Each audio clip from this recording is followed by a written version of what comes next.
Hello guys, it's Ryan Ho back with another video. Today let's talk about the Fiio FT3 and why I think this is probably one of the best value headphones, best sounding, and also one of the best competitive gaming headphones I've heard. This thing packs a lot of kind of design decisions that make this stand out from the pack. And really, it comes with the top-notch accessories as well. You get, honestly, the best things I've ever seen at this price point of $300. It's kind of crazy. And the sound and the tuning of this is also really, really good. It's a very fun V-shaped type of sound that a lot of people will enjoy. So let's dive into the details. So it comes to the FT3 and the drivers. So, we can see this big cup and get to the drivers. You can just pull it off actually. So it has this kind of snap and kind of push on type of mechanism that works really well. And so now we can see the whole entire driver. Like honestly, that driver looks amazing. It's probably one of my favorite things about this headphone.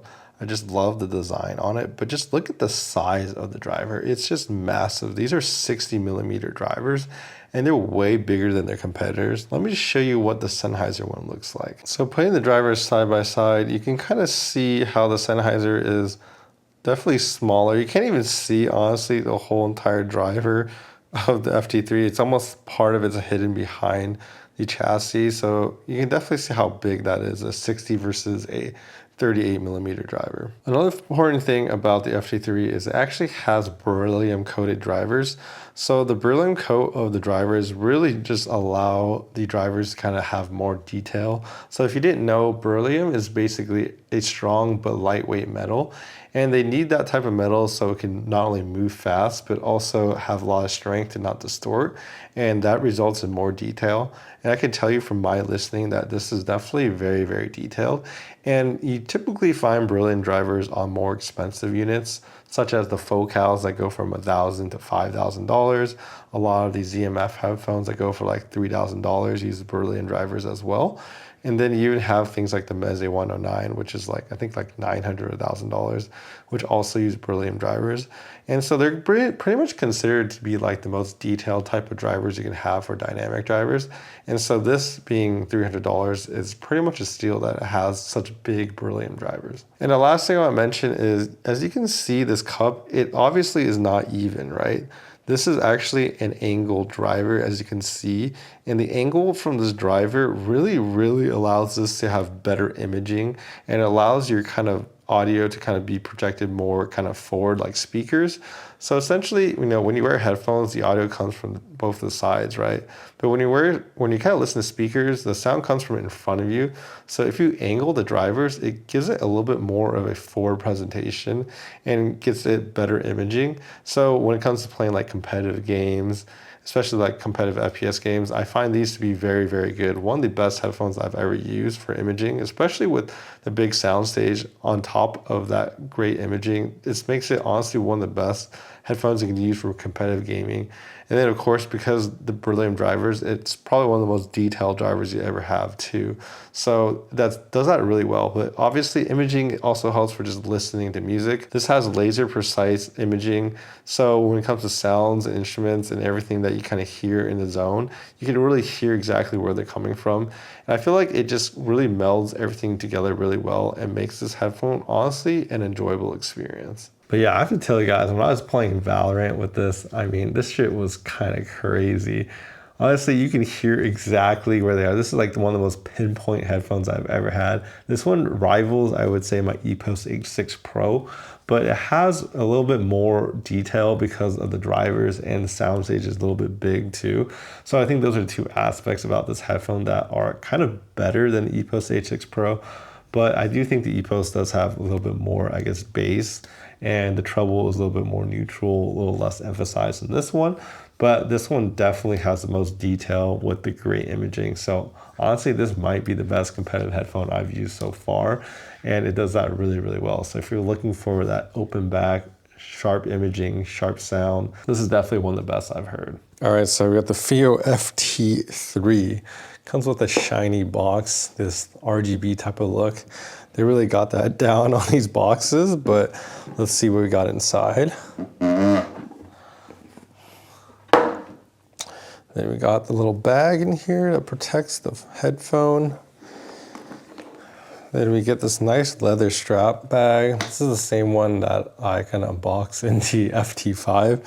So that's nice to see. Then near the bottom, we got these extra pads that come with the headphone.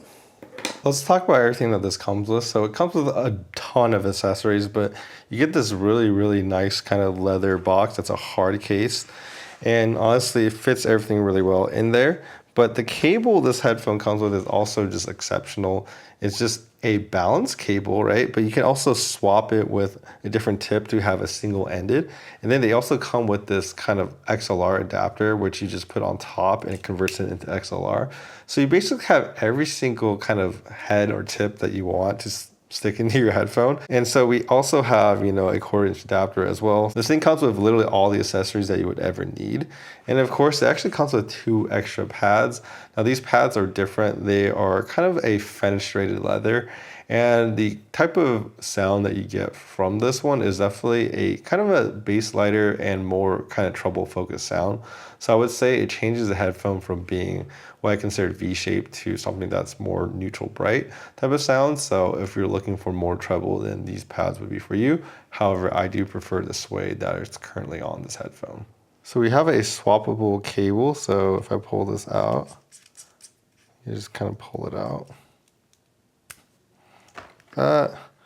Then inside there's actually a dot right there that you plug it in. So the build of this headphone is honestly amazing for its price. It has this aluminum build, so you can see how much kind of metals they use that make it feel very nice and very sturdy, but also give it a nice like kind of black finish that is kind of a color that everyone could get behind. So this headband also has this kind of steel headband type of look. So it's definitely reinforced and it's strong, as well as it has this suspension type band. And this thing is actually padded, so you can see this like suede right here. That's actually, you know, pretty thick. So it kind of gives you a nice padding when you put it on. And then of course on top you even have these extra kind of leather accents on top, just giving this a very premium, nice kind of look that honestly for its price, it just kind of stands out a lot. And of course you finish it off with these nice suede pads. When we just look at these suede pads, you can see the texture of them and they're just very, very comfortable. They're breathable and I just really enjoy them a lot. And of course, last but not least, this thing has all the kind of, you know, pivot you can need.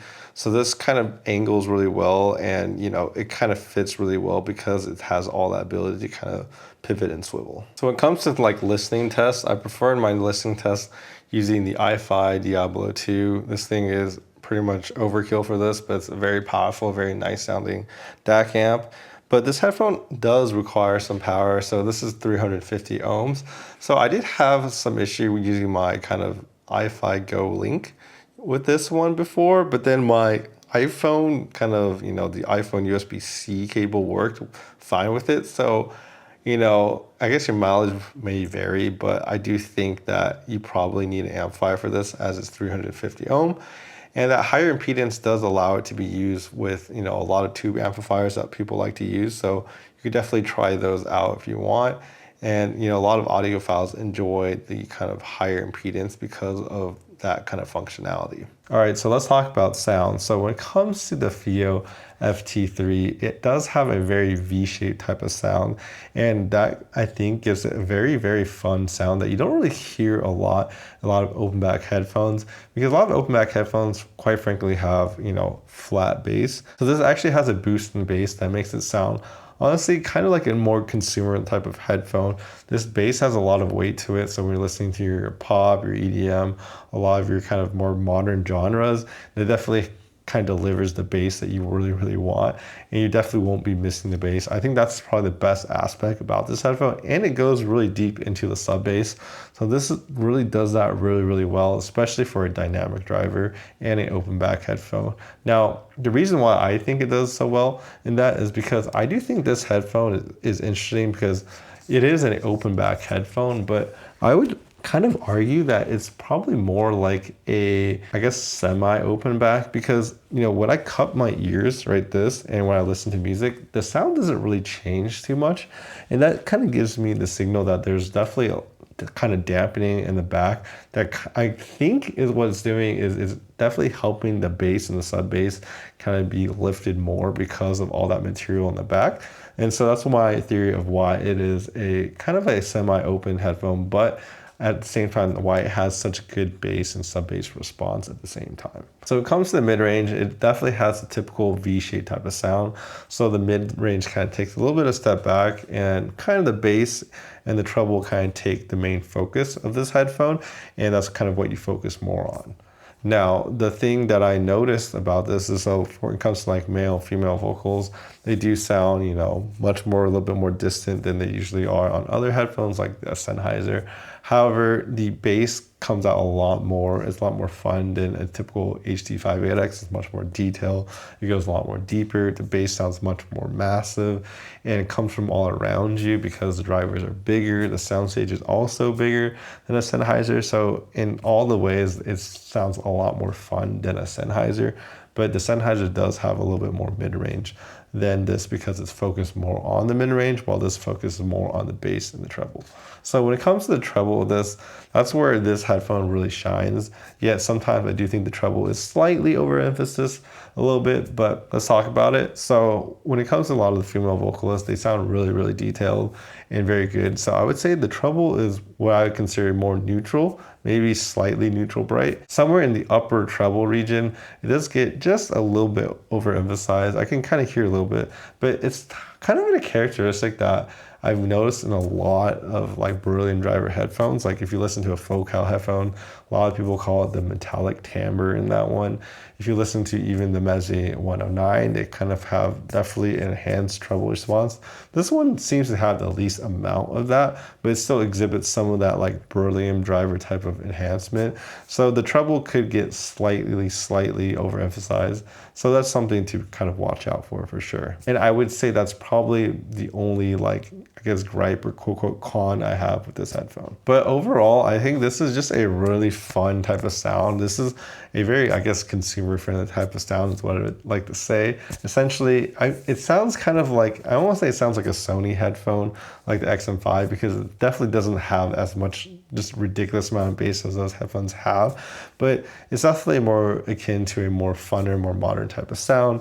I mean, Fiio themselves call it, they kind of tune this for the younger folk, if you know what I'm saying. So for me, I do enjoy this type of sound, and I think a lot of people will enjoy this type of sound as well. So the reason why I think this headphone stands out is because the soundstage and the imaging is so great.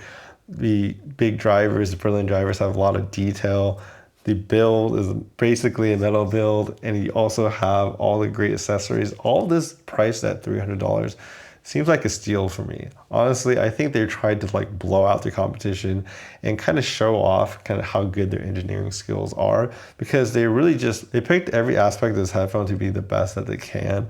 And I think that really shows, especially when you compare it to like a typical Sennheiser headphone, which doesn't have angle driver, which has smaller drivers. It doesn't have beryllium drivers. The build quality is generally mostly plastic, while this has metal. I mean, don't even talk about the accessories. These are way better what it comes with. So really, this headphone stands out a lot to me, and it has a lot of value compared to its competitors. And that's why I really do think this headphone blows them out of the water. Anyways, I hope this video was helpful. If you guys are interested in picking up anything, I would like to thank APOS Audio for sending this out.